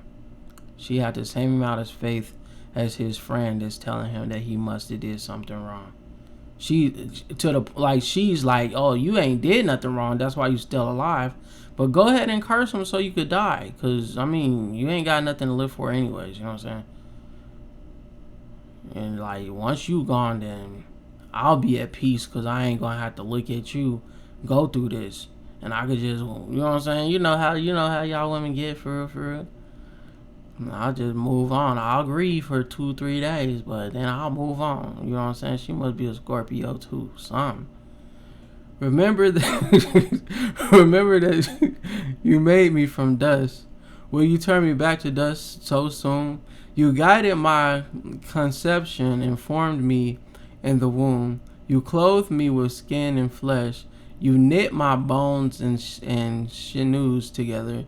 You gave me life and showed me your unfailing love. My life was preserved by your care. Yet your real motive, your true intent, because every time you do something slightly wrong, your true colors are showing. You know what I'm saying? You can never be imperfect with anybody. You know what I'm saying? The negativity is your true colors. He said, yet your real motives, your true colors, was to watch me, and if I sinned, you would not forgive my guilt. You know what I'm saying? If I am guilty, too bad for me. If I'm even innocent, I can't hold my head high because I am filled with shame and misery. If I hold my head high, you hunt me like a lion and display your awesome power against me. Again and again, your witness against me. You pour out your growing anger on me and bring fresh armies against me. Why then did you deliver me from my mother's womb? Why didn't you let me die at birth? It would be as though I had never existed, going directly from the womb to the grave. I have only a few days left, so leave me alone. Stop waking me up.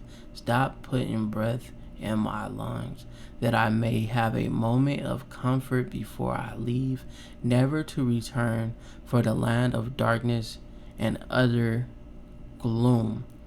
It is a land as dark as midnight, a land of gloom and confusion, where even the light is dark as night. You feel me? Oh, hey.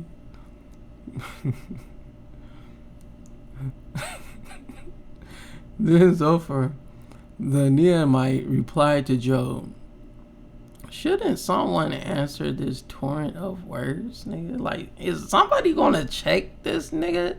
Because, like, he's talking reckless about God and we just gonna let him do this? Is somebody gonna check him? Like, come on, y'all.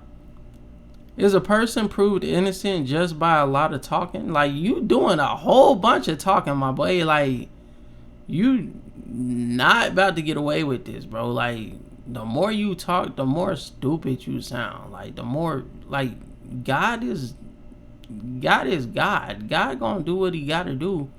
But to our observation, he only eliminate people that are wrong. So the more you talk is not helping you. You really just talking our ears off right now. Like, it's not helping you at all. Should I remain silent while you babble on? Cause God dang, boy. When you mock God, shouldn't someone make you ashamed? I'll backhand you. You say something else about God, bro. You claim my beliefs are pure and I am clean in the sight of God. If only God would speak. If only he would tell you what he thinks. If only he would tell you the secrets of wisdom, for true wisdom is not a simple matter. Listen, God is doubtless punishing you far less than you deserve. Bro, you said you talking so much, like, I wish that he would do more to you because you just keep talking. You know what I'm saying? I want to see what else he's about to do to you because you won't shut up. You know what I'm saying? That's like when my mom was whipping me and I just kept saying stuff. You know what I'm saying? Like, you get to an age where you just learn how you just talking. You know what I'm saying? You say another word. Say another word. You know what I'm saying? Another word. You know what I'm saying? You just keep going. That don't even hurt. You know what I'm saying? That don't hurt no more. And you just keep getting whooped because you can't shut up. But that's what his friends like, bro. I just can't wait to see what else he's gonna do to you, because you done said way too much for my liking. Can you solve the mysteries of God? Can you discover everything about all the Almighty? Such knowledge is higher than the heavens, and who are you? It's deeper than the underworld. What do you know? It's broader than the earth and wider than the sea. If God comes and puts a person in prison or calls the court to order, who could stop him? For he knows those who are false, and he takes note of all their sins. An empty-handed person won't become wise any more than a wild donkey can bear a human child, bro. Like, you talking reckless. Like, you act like this orange seed is gonna produce a eggplant, my bro. Like, just because you're talking that you want to be pescatarian, after we talk, you still gonna eat some beef. So what's the point of this conversation? I probably talked a lot of y'all's ears off when I was battling, bro, and I'm appreciative that y'all ain't said nothing like this to me, because listen, I probably crashed out. I probably would have crashed. I wouldn't be here reading the Bible. I know that. I probably done crashed out, bro. For real, for real.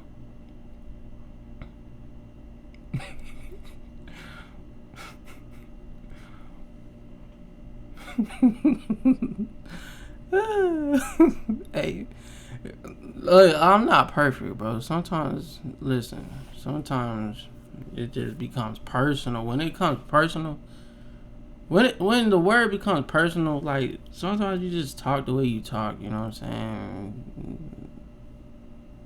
You can't say nothing about it, you know what I'm saying? So my bad if you hear me say the S word or the N word or whatever, you know what I'm saying? It's just who I am right now. Maybe I'll be different when I'm finished. Who knows? If only you would prepare your heart and lift your hands to him in prayer. Get rid of your sins and leave all iniquity behind you. Then your face will brighten with innocence. You will be strong and free of fear. You will forget your misery. It will be like water flowing away. Your life will be better and brighter than the noonday. Even darkness will be bright as morning. Having hope will give you courage. You will be protected and will rest in safety. You will lie down unafraid, and many will look at you for help, but the wicked will be blinded. They will have no escape for you. Man, is this an infomercial? For 3 payments of $39.99, you can have a wonderful trip with shade and comfort of your own home, endless bottles of mimosas, food, breakfast, entertainment for your whole family. The whole family will be happy to see you. As long as you continue to do what you've been doing, the same investment that you've had this entire time. Just go ahead and use that credit card today, but your card is already on file. They've already taken all of your money out this month, charged you twice, and they say, I can't wait to see you happy. You're gonna be happy in the morning. I've already paid my dues. You know what I'm saying? That's like, you ever check your bank account and you know dang well that they took your subscription out last week and it hit your account again this week? And you like, you call them up and you're like, hey, I already paid this. And they said, I'm so glad that you're a customer, and thank you for being a customer for 5 years, and you've been a customer and always paying on time, and I'm really excited that you like to use our services still. Okay, well, why'd you charge me twice? Oh, we charged you because we forgot to let you know that your annual payment was scheduled for the 20th. Okay, but it's the 15th. Oh, we did take it out early. We just why? We're just so glad that you're a customer, and we're thankful for your custom for being a customer for so long. How are you enjoying the product? Bypassing the whole reason that you just charged me double, bro. And then I gotta hit zero, speak to the operator, hit star, wait in line, wait in line, wait in line. 3 hours later, it's T-Mobile, bro. So I done hit a dang breaking spot where there's no service over here. So the call dropped. Now I gotta call again and call again and call again. I'm frustrated. And my account is still charged twice for the same thing that I'm still not getting. And this is a service that I don't even use, and it probably don't even work. Last time that I used it, it didn't work. You know what I'm saying? And this dude is like, just do what you've been doing, and you're gonna wake up and you're gonna be happy, and your kids are gonna be there. Everything that you lost is gonna be there, and all the money that you spent, you're gonna wake up and it's gonna be a check in the mail, a blank check in the mail, and you're just gonna write whatever number that you want on that check, and it's gonna be yours because God rewards a faithful giver. Get out my face, bro. Jesus Christ. That was chapter 11 right there. I think that's the end of our. Nope. I was gonna wrap it up, but we got to chapter 14 today, baby. So we got time today. All right. Then Job spoke again. You people really know everything, don't you? This is in the Bible. This is in the Bible. It really said.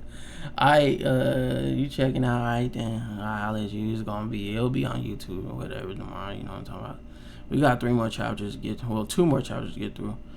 You people really know everything, don't you? And when you die, wisdom will die with you, bro. You feel me? Take it with you.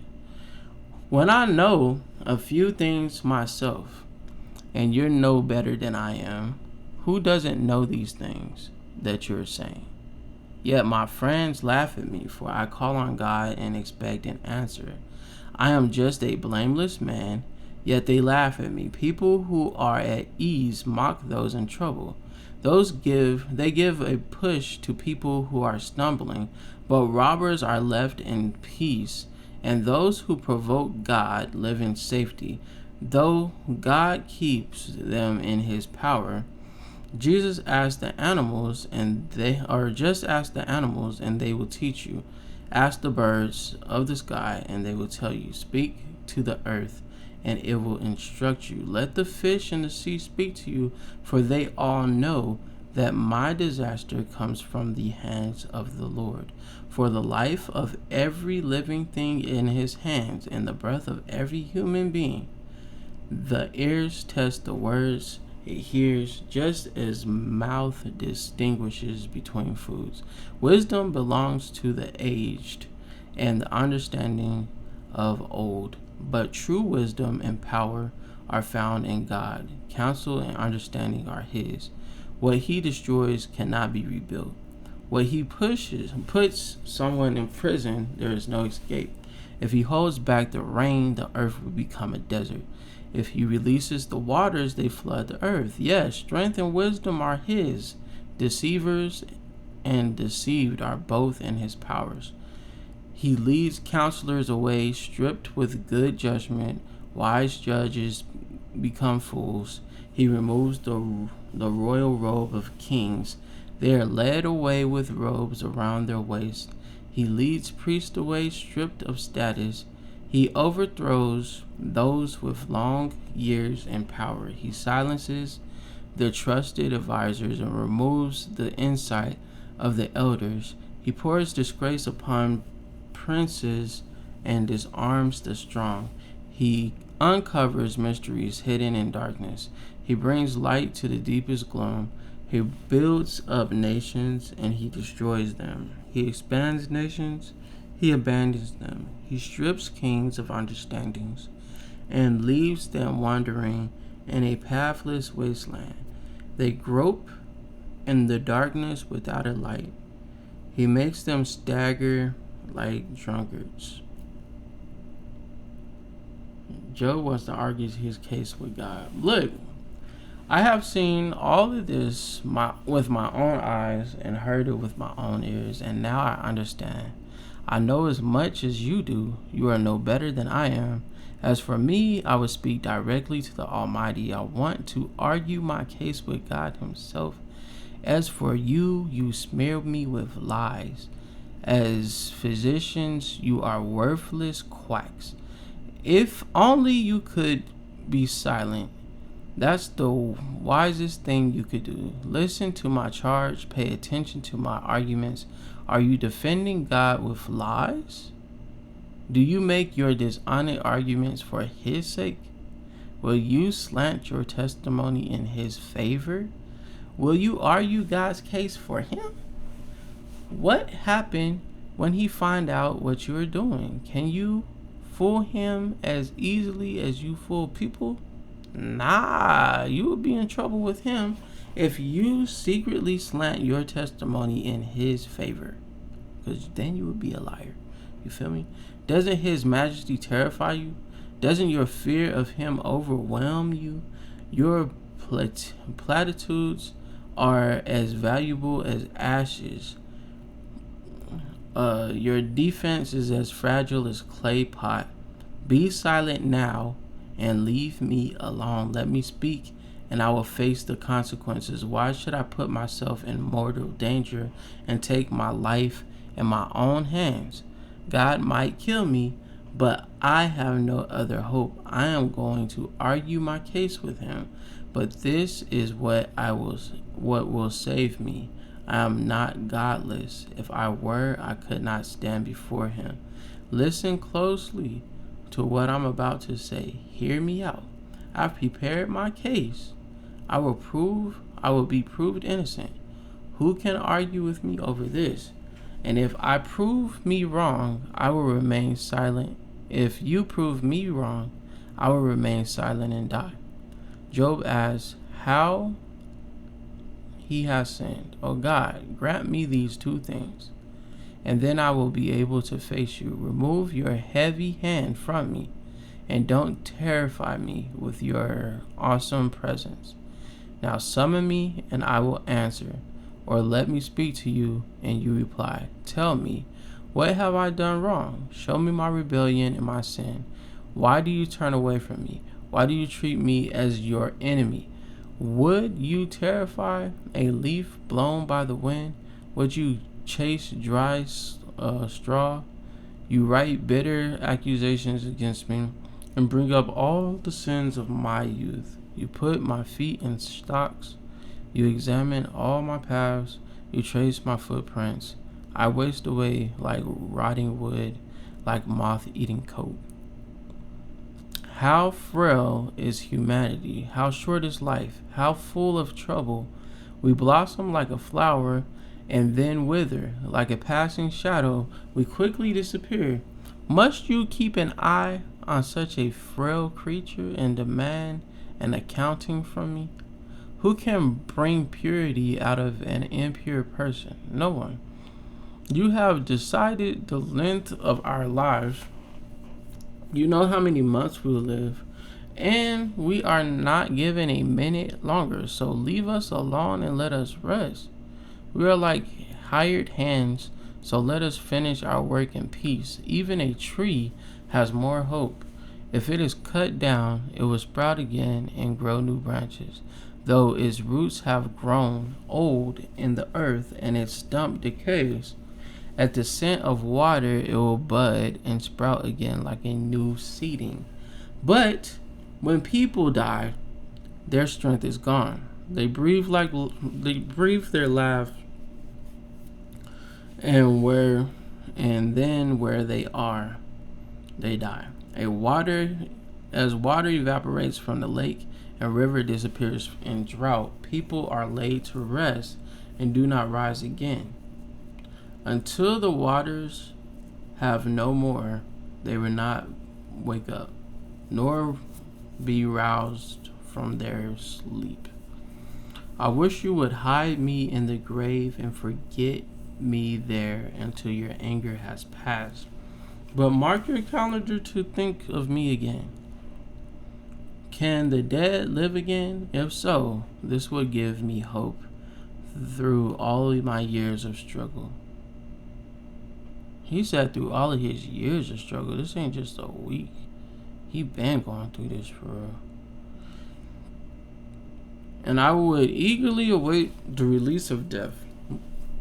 You would call and I would answer, and you would yearn for me, your handiwork. For then you would guard my steps instead of watching for sin.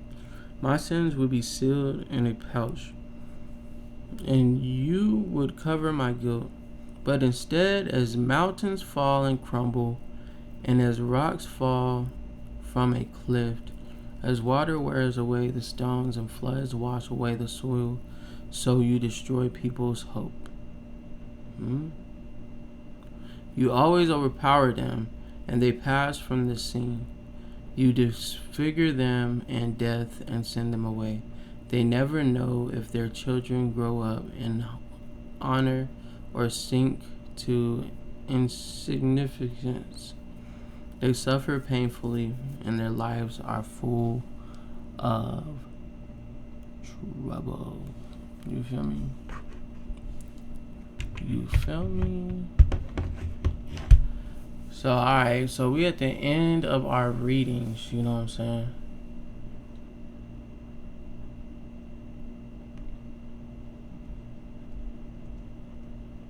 You know what I'm saying? We're reading, we literally think that Job, like this happened to Job last week, like my relationship situation, like you'd be like, oh, it's only been 2 weeks, it's only been a month, whatever, it's only been three months. Job just said that he been waking up. Hey, Job, me too. Shoot, me too. It ain't Job, not John. It's me too. It's John too. Shoot, it's John too. John been going through this for years. I got divorced in 2021. You feel me? So, hey, me too. You know what I'm saying? Me too.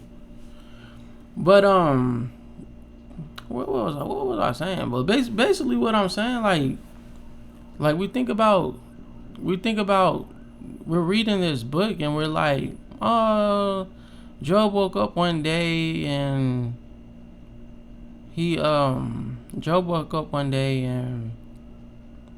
everything that he ever had was gone, and now he's sad, and it's been 3 days, Job. Like, when are you gonna get out of your head? It's been 2 weeks, Job. When are you gonna get out of your head? He just said that he's been suffering for years. And earlier it said that he wasn't suffering, and the reason why he loved God so much is because he's never suffered before. And now he just said that he's been suffering for years, with the S on it, plural, multiple years. You know what I'm saying?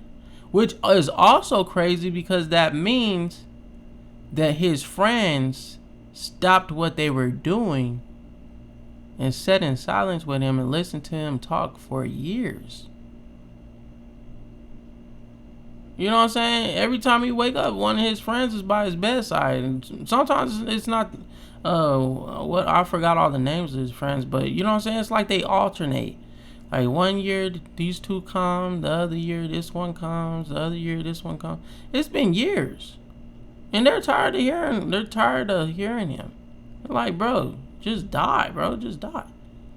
Because obviously something's happening to you. You know what I'm saying? So, like, he wake up and a new friend is there giving him a different kind of wisdom. Like, bro, like, it's been 3 years and you still saying that you ain't did nothing wrong, bro. Like, you crazy, bro. And then that friend get tired of hearing this stuff, and you like, hey, y'all gotta sub me out. I gotta go take care of my business. Y'all gonna have to come sub me out. And then, you know, you think about it, Job said, all this time have I asked you for anything? So over the course of years, you know that all my ox is gone. You know that all my sheep is gone. I obviously you're traveling back and forth to see me. You didn't bring me nothing because you know what I'm saying? Like, I'm hopeless. You didn't bring me anything but your negativity and your assumptions. You didn't bring me anything. You didn't bring me a baby sheep. Hey, I brought you this baby sheep because I know how much you miss your sheep. And we, you know what I'm saying, over the course of time, we could get you back to, you know what I'm saying? We're gonna make sure that, you know what I'm saying, here's two ox, a male and a female. We're gonna make sure that we get you back on your feet. They ain't said that, bro. They said you deserved every bit of this famine, whatever it is that you done did. You deserve every bit of it. And since you've been talking for 3 additional years, you deserve more. You deserve more pain. Because this is crazy. Like, you cannot go this long without admitting your faults, bro. You cannot. You know what I'm saying? Crazy, man. Crazy, bro. So yeah, like, Job been suffering for years, man. For years. Bed rest for years. Cause you know what I'm saying, gotta be some time. Cause he said pus coming out of skin. You know what I'm saying? He can't get out of bed, pus coming out of skin. Gotta be stinking, bro. Dude gotta be stinking for real. I ain't gonna count. No, probably. Well, he probably stink. But anyways, anybody that's still here, go ahead and comment one word that defines who you are becoming.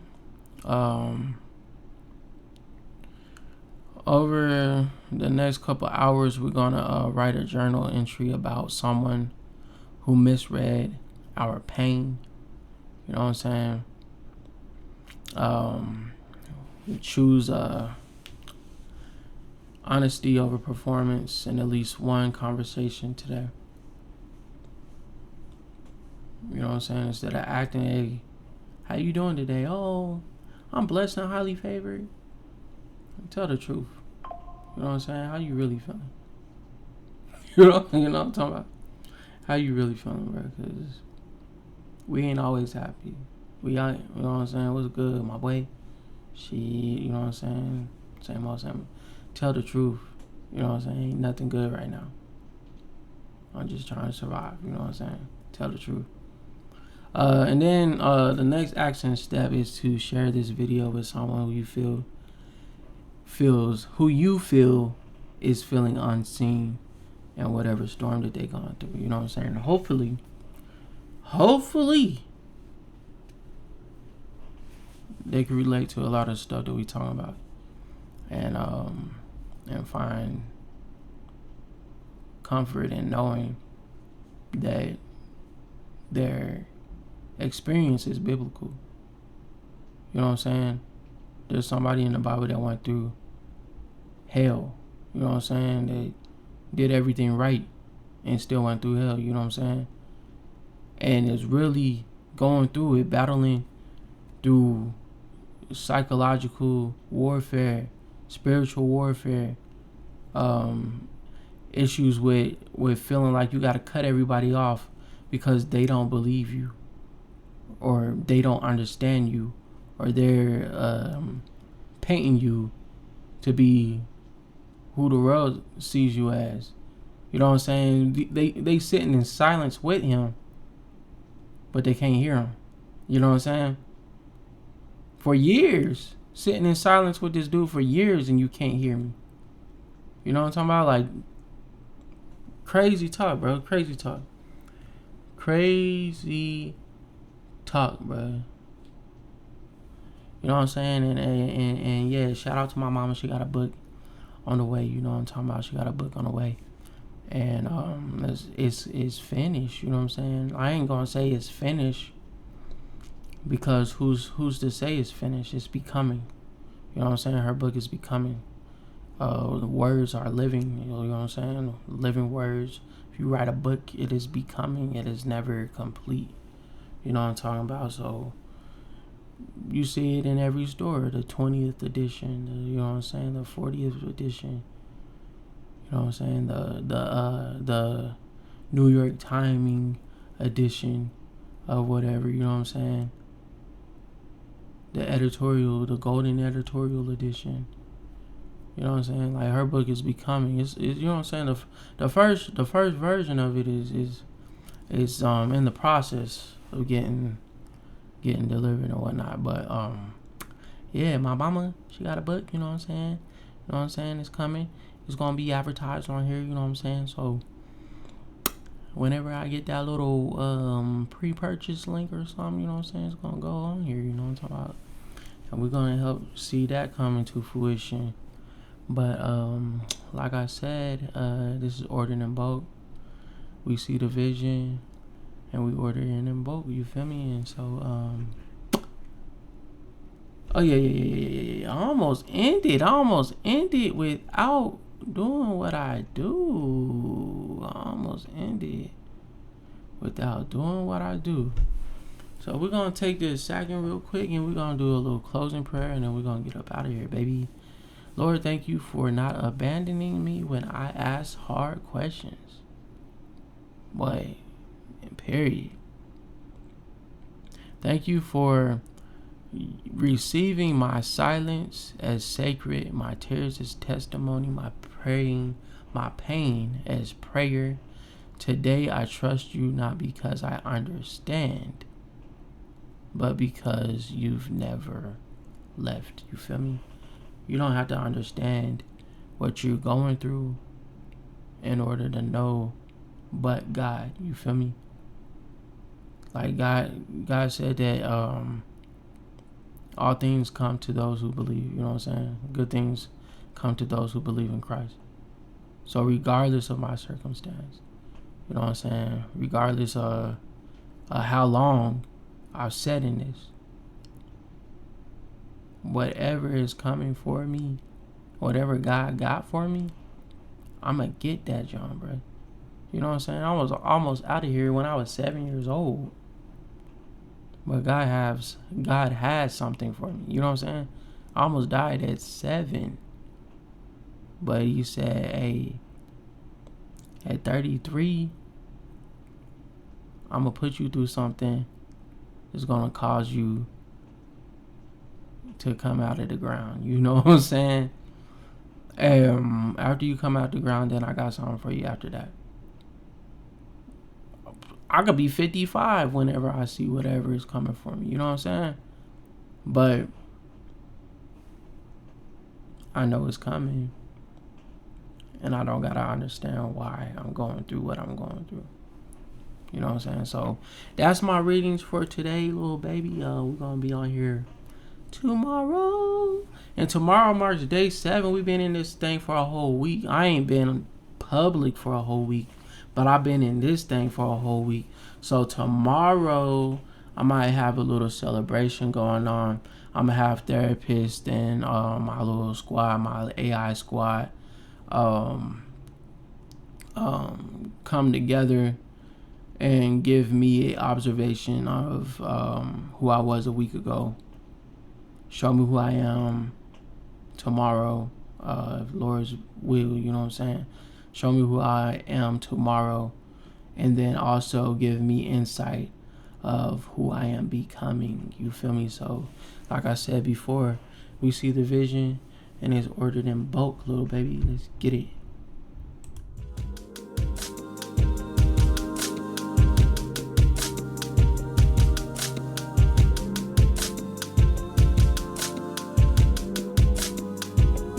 It's you I seek. You're all I need. Extreme increase manifesting.